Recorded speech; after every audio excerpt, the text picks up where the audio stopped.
Somebody give me an update on what's going on at the mayor's office. The police station was filled with people rushing back and forth, frantically trying to assemble a plan to deal with the situation at the mayor's office.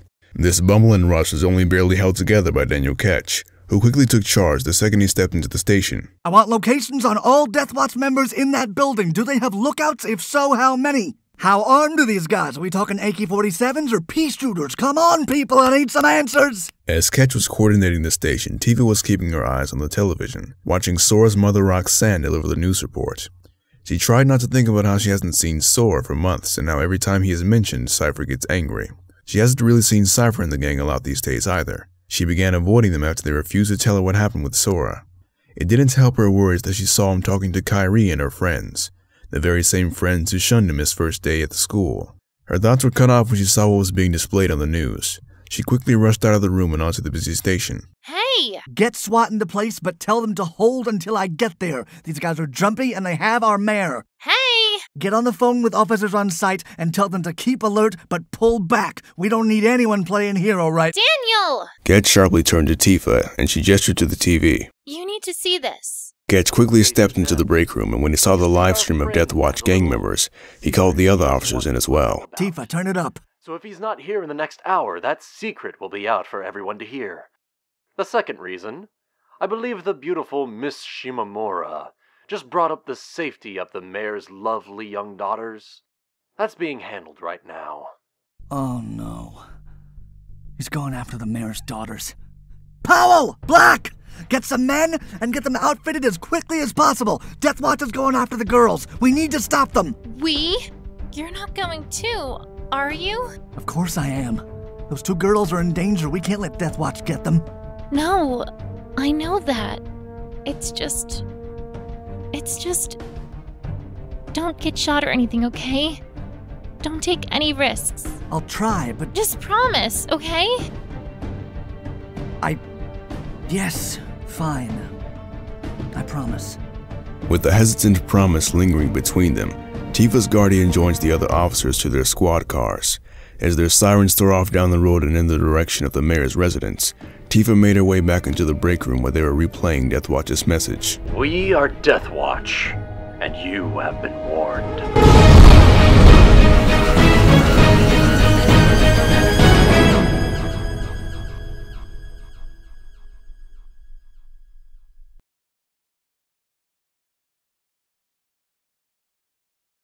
Everybody down!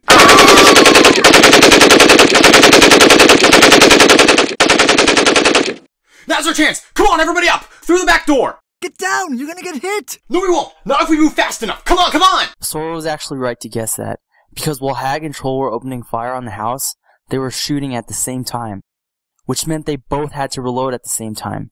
The group took this chance and ran through the back door. Crossing through the back door, they climbed the fence over to the other side. Come on, come on, come on, come on! Let's go! The group moved quickly away from the house, crossing through a narrow alley space between two buildings. We need to keep moving! Sora stopped when a van suddenly screeched to a stop in front of the alley. Deathwatch gang members piling out and keeping guns trained at them.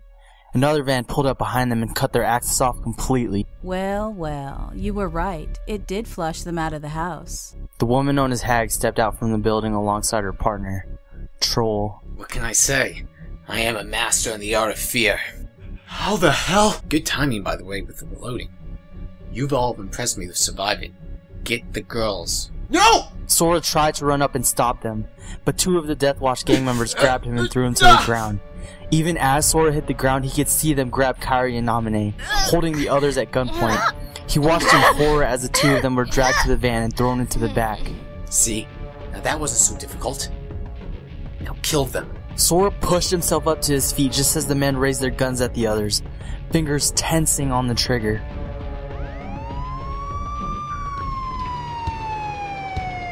The hell? I got you quick. Men, open fire. We got some cops to kill. The van that had Kairi and Namine spun its tires and quickly drove away. As the others were distracted, Riku grabbed one of the Deathwatch guys and shoved him against the wall. The surprising force knocked him unconscious. Riku grabbed his gun and turned to the Deathwatch gang members who were fighting out on the street. Give them back. Riku, wait! Don't! Sora felt like he was stuck in slow motion, being forced to watch as Riku charged into the middle of the gunfight and Tidus charging in trying to stop him, the next following seconds were the most horrifying thing he has ever heard in his life. Screams. As in the screams of being shot. Oh god. No! Sora tried to run in after them, but before he could even get close, he heard the faint yell of a grenade and the sound of an explosion as bits and chunks of the building next to them exploded into view. Sora skidded to a stop and backed off. Gunfire got louder and louder, and he could even hear the yells of the officers as they put the heat on. Oh, crap!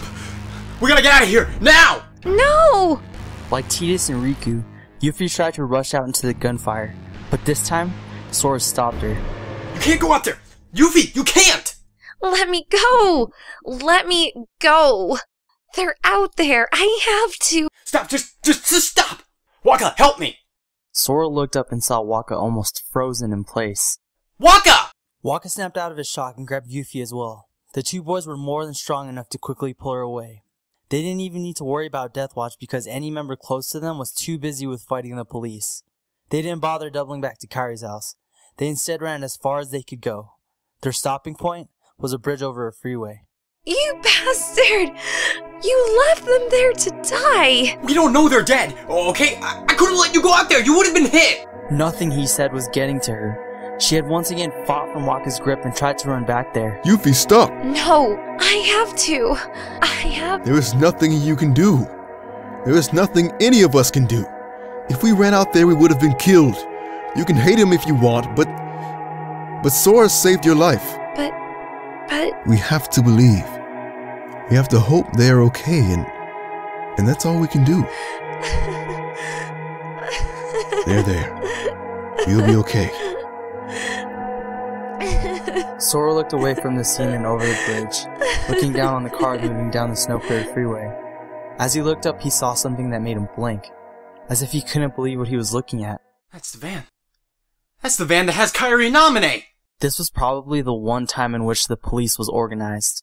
The Deathwatch crew in the van had to avoid police barricades, as they were under strict orders to not engage in shootouts unless necessary. So by the time they managed to get to the freeway was around the same time Sora, Wakka, and Yuffie made it to the bridge overlooking it. What? That's the van that took them! Look! As the others looked at the van coming down the ramp and heading under the bridge, Sora suddenly had a thought. He looked up and noticed a set of gray clouds covering up the sun. Upon seeing that, he suddenly realized something Vincent said to him. Sometimes a rider's host can access his power in areas with limited sunlight. Not enough to fight demons, but definitely give him more strength than the average man. At this point, Sora was really hoping that was the case, for he had an idea. With the van about to go under the bridge, he spun himself around, crouched down, and took a deep breath. Oh man, I can't believe I'm gonna do this! Do what? Sora took off into a run and jumped off the bridge. Sora rolled on the van's roof, shooting his hands out to grab anything to keep himself from slipping off.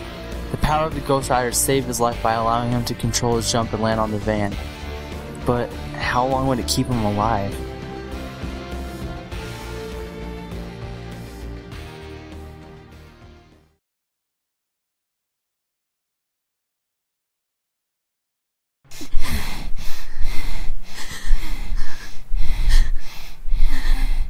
Namine, are you okay?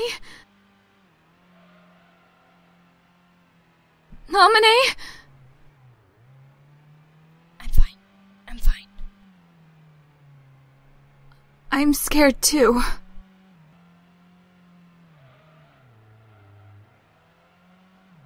Kairi? Yes.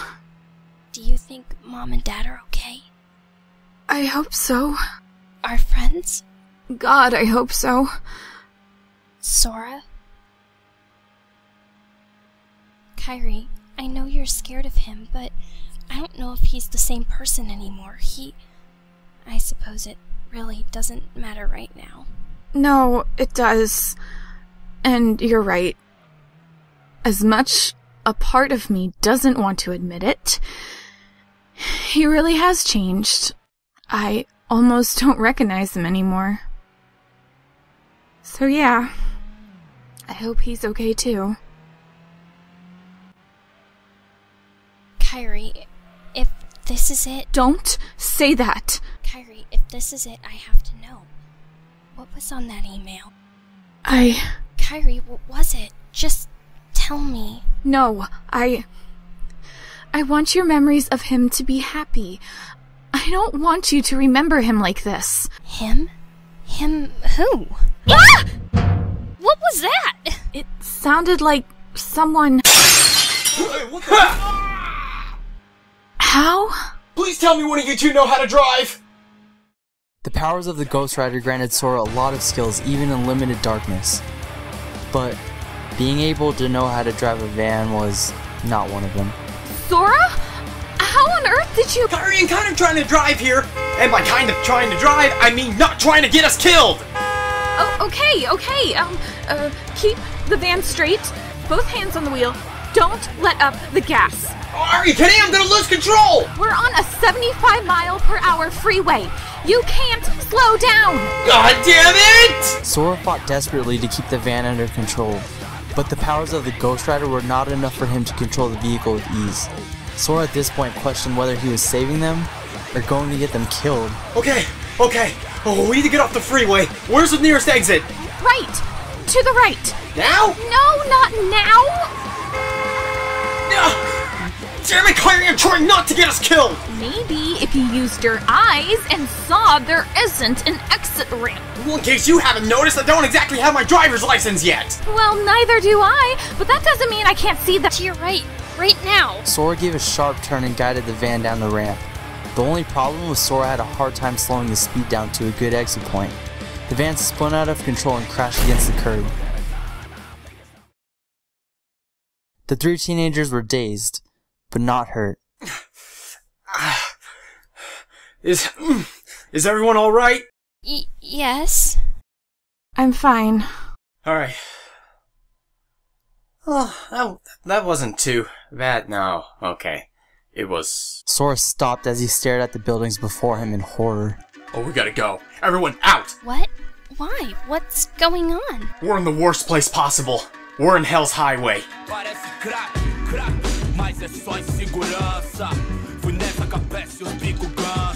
The moment Hell's Highway was mentioned, the two girls joined Sora outside as if the inside of the van was littered in cockroaches. How deep are we? In Hell's Highway? Not too deep, not in a good spot. Damn it. If the van was working, we could get out of here, but... Are we in the inner rim or the outer rim? Hell's Highway was a class of danger all on its own. Because of that, the city had terms and nicknames for every part of the dilapidated portion of the city.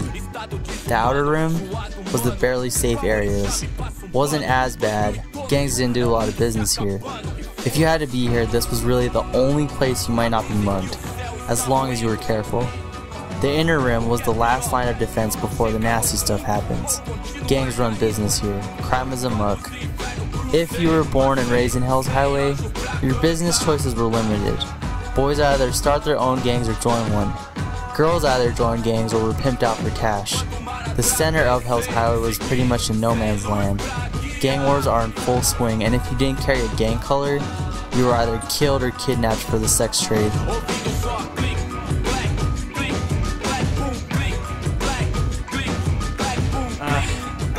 I think we're in the inner rim. But the outer rim isn't too far from here. Why? Kairi, are you thinking of who I'm thinking of? Yes. I know a place where we can hide.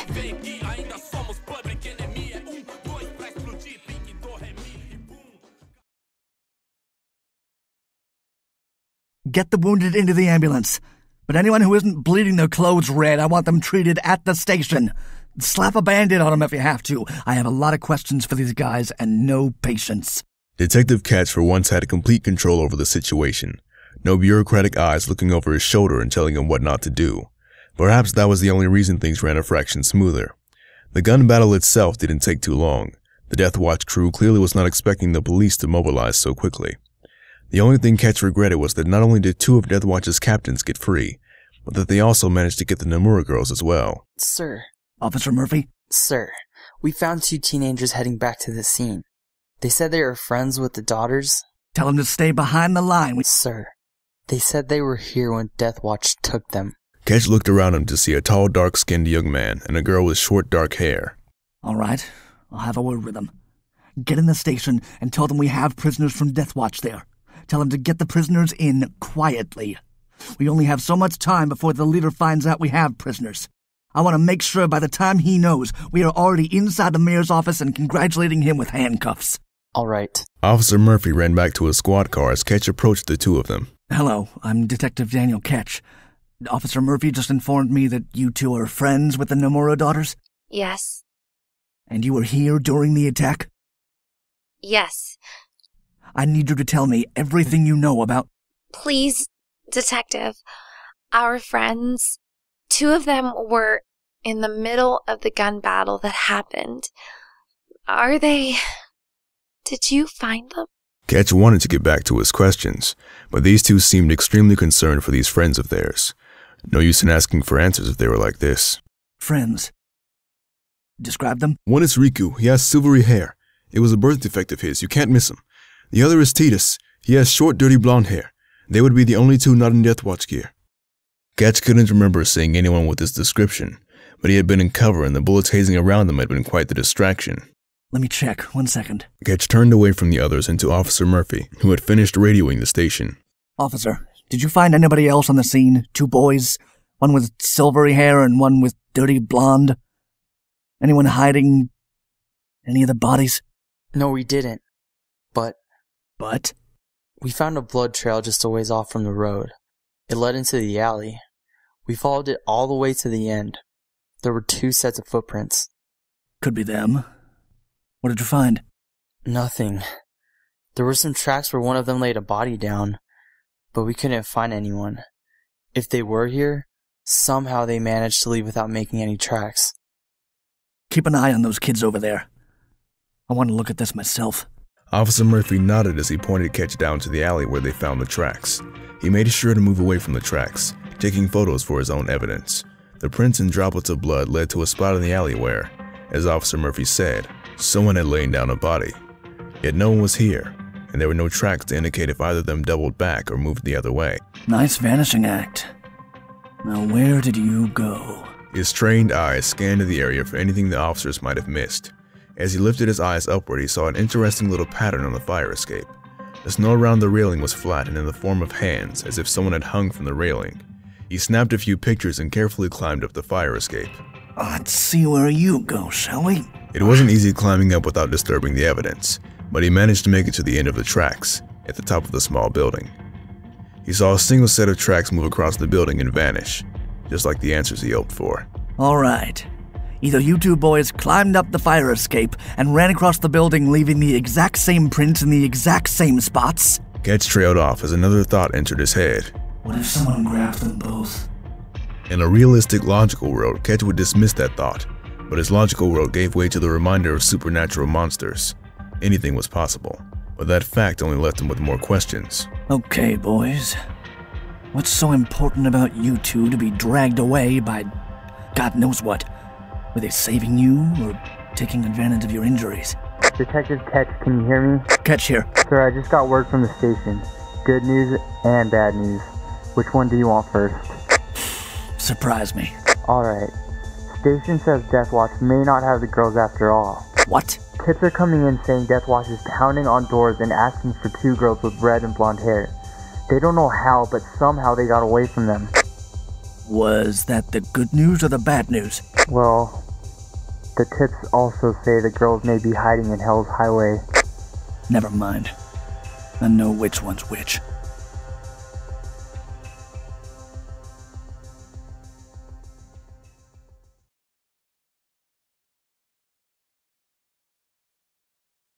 This was one of the few times in which Sora was very grateful for Kairi's many friends. Today's friend was the same friend who attempted to bring him back to life. Cloud. His father worked at a clinic in the outer rim of Hell's Highway, giving affordable medical care to everyone who came in. Today, they would be sheltering 2 girls who were suddenly the target of a manhunt. You can hide here in the upper floors. It's mostly out of order. No one uses it. Not even Deathwatch. Cloud, I can't thank you enough for doing this. You can thank me when this is over. You're not out of the woods yet. Cloud Strife turned over to Sora in the corner. How are your ribs? Oh, they're fine? Why? Pretty amazing, I must say. But you should still be in bed, and moving slowly. Not all this running around. You're not still bitter about the doctors claiming that I was misdiagnosed with broken ribs, are you? I would be. If I was wrong. Guys, not now, okay? Cloud and Sora stared each other down for a while before the older teen resigned his persistence. I'm going to check on Namine. His footsteps echoed in the abandoned floor, leaving the two of them alone again. Sora, I wanted to just say about what you did for us. I just don't get it. Huh? So sorry, I was thinking about the Deathwatch thing on TV. What on earth is going on?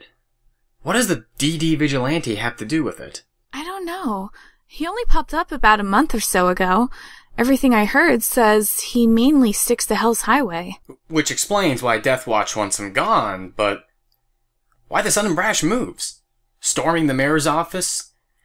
And with what everything the DD Vigilante stands for, he's implying that... Oh. Sorry, I didn't mean to... It's actually not that hard to guess. The DD Vigilante goes after people he accuses of corruption. You know, that doesn't exactly mean your dad is a corrupted... He is scum. The worst of the worst. I don't know anything about corruption, but that man does not deserve to be my father. That's surprising to hear from you. Oh? Why? Because I'm Daddy's little girl? The perfect little political setup? No, you talk as if you knew for a while now. I'm sorry. I just assumed that you didn't know. What did you say? I was confused at first, but I think I can guess what that email was about. Your dad is cheating on your mom again, isn't he? I don't know what you're... Since your dad took office, he's been going through female staff members left and right. They've all had different positions, and they all left at various different times, but... Look, I put it together for a while now. The way your dad carries himself. The way your mom scorns at every attractive woman that passes him. But I could never figure out how he managed to evade the media. Nobody is that careful. He was bound to slip up. Unless someone was covering for him. Kairi stepped back, as if she was slapped across the face, wide-eyed and almost horrified at what she heard. How did you do it? How did you cover for him? I was able to access his email once. I would go in, delete every little email that wasn't work-related, change his public schedule so he would have an excuse to be where he was going.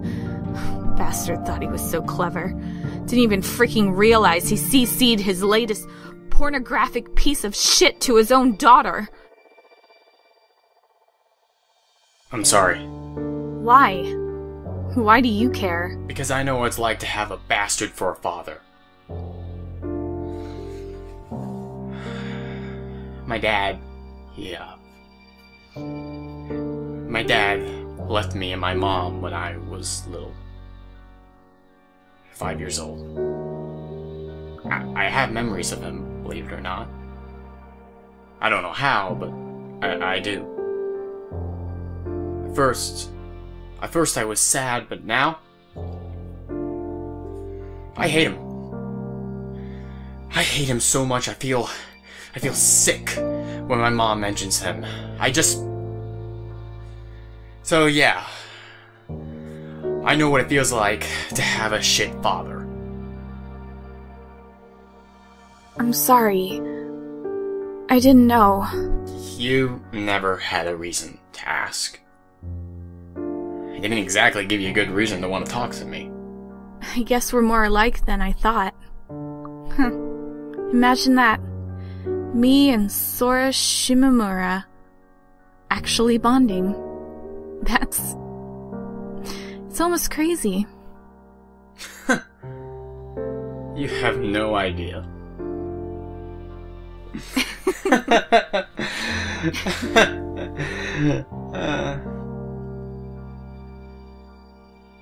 Hey, Sora? Yeah? Why Why do you hang around with Cypher? He may not have been as bad as you, but he still has a reputation around the school. Why would you be around someone like him? I suppose Good afternoon, Hell's Highway.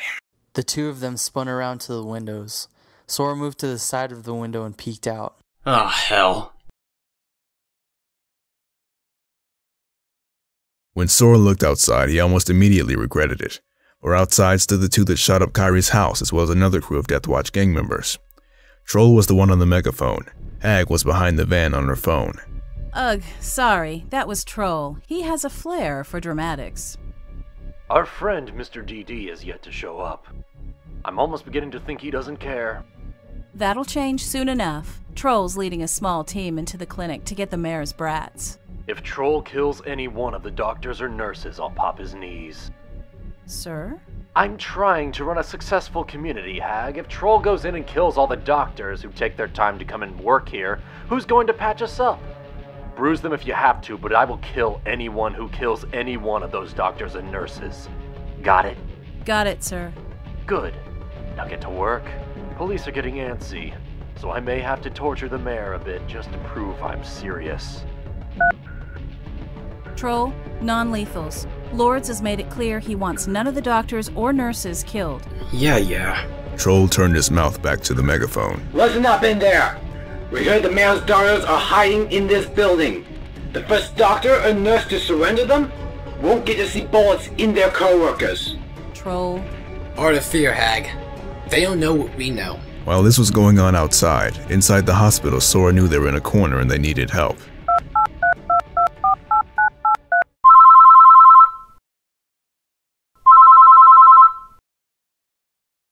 Sora. Vincent, I saw what was going on with the mayor. Where are you? I was with Kairi in the shop of the place. We got away, though. Oh, good. We're in Hell's Highway, and Deathwatch is outside our door. Figures. Where in Hell's Highway? Outer Rim. There's a clinic. I know the place. Good. Hurry up, okay? The sun is not gonna set until a few hours, and it's not dark enough for me to transform. I'm on my way. Sora shoved his phone in his pocket and slowly made his way back to Kairi and Cloud, who were hiding against the window, checking on how things were outside. If you were calling the police, they won't help us in Hell's Highway, Sora. Yeah, well, I figured it was worth a shot anyway. What do we do? Alright. Alright, let me think. Time's up. Are you kidding me? I barely even had a minute! Deathwatch crew members began to make their way to the hospital. Despite orders to be non-lethal, they were carrying their AK-47s like they fully intended to cause some bloodshed. As they made their way to the hospital doors, Sora could almost imagine the fear every doctor and nurse was going through. So imagine his surprise when suddenly the advancing crew gave out yells of pain and collapsed on the ground. What the? Enough is enough. The sound of that garbled voice caused everyone to turn their heads. Standing on a fire escape on a neighboring building was a man dressed in a thick, long black coat. A hood over his face obscured his identity. He wore a dark red motorcycle arm over his coat. In his hands were the only way to put it was some MacGyver device that seemed to shoot out darts. But on this armor, Sora spotted it. The 2 Ds on his chest. Get out of my highway. Well, the DD Vigilante. You're late for your appointment at the mayor's office. The DD Vigilante leaped from his spot on the rail and rolled on the ground. Getting back to a kneeling position, he stood up, placing himself between the hospital and Deathwatch. Leave the mayor's daughters out of this. A little hypocritical for a man who wants to remove corruption. They are not involved in their father's sins. And you think they're not capable of them? It doesn't matter. Lords must know he has gone too far this time. He cannot come back from this. Sora could see the other Deathwatch members slowly come into view, all of them armed with knives and other hand-to-hand weapons. The DD Vigilante didn't seem too surprised, at least not by his body language.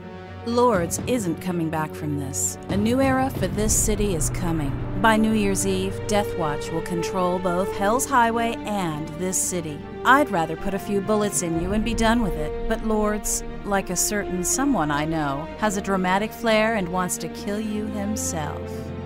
Now the DD Vigilante began to tense up, preparing himself for the inevitable brawl. So, I think it's only fair for all the trouble you gave us that you arrived to him so bruised and bloody that his bullet would be a mercy killing. Bring it on.